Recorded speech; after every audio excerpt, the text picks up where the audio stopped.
Welcome back to the Midnight Who Show, and today we are going to be reviewing the movie Joker. Of course, there's going to be no spoilers in this review, but wow, this was a fantastic film. Todd Phillips did an amazing job directing this.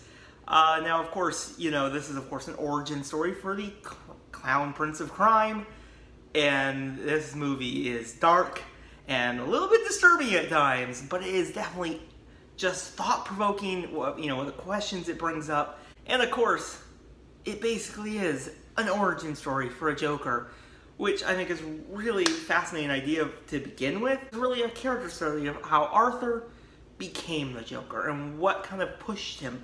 What were those defining moments? And you really get to see that in this film. And Todd Phillips does a really good job. He did a really good job showing, you know, showcasing how society kind of treats Arthur and how he's kind of, well, treated also by other people, and you get to really see that in this film and what's driving him toward that end result. And when it gets to the end result, of course, no spoilers, it is absolutely enjoyable and also a little bit shocking, but I was quite blown away by it. There's one scene in particular in this movie that definitely I was always wondering if they would do it, but I was like, whoa, they actually did that.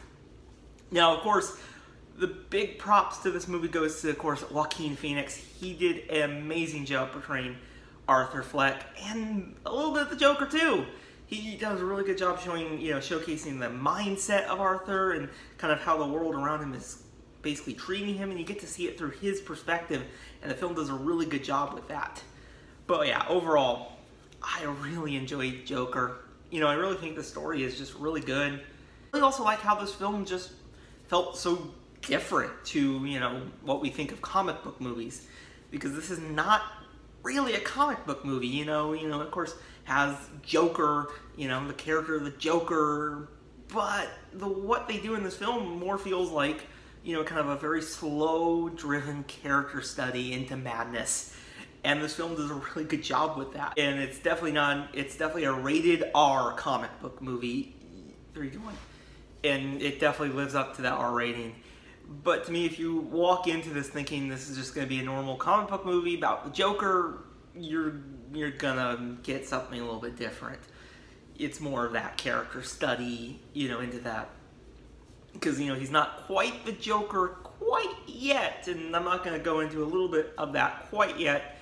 3-1. I'm not going to go into that too much, you know, because that would kind of spoil the movie, and I don't want to do that. But yeah, overall, I really do recommend Joker if you really enjoy the character of Joker, or even the universe of Batman. This film does a really good job because you get to see Gotham, and it's definitely a really good kind of how they depicted Gotham in this film was really good. And you know, it's definitely a great film. It's not going to be one of those films that you walk out saying that was a fun time in the movies. This movie is not going to have that. It's definitely a little bit different, but overall, I would give this film a 9 out of 10. I might even rate it higher once I see it again, because this was a really good movie. Now, of course, that is it for tonight. I really hope you guys enjoyed this little review of Joker. I really recommend see this film if you haven't yet, and if you have seen it, tell me your guys' thoughts in the comments below, and I'll see you guys in the next video. Bye, everyone.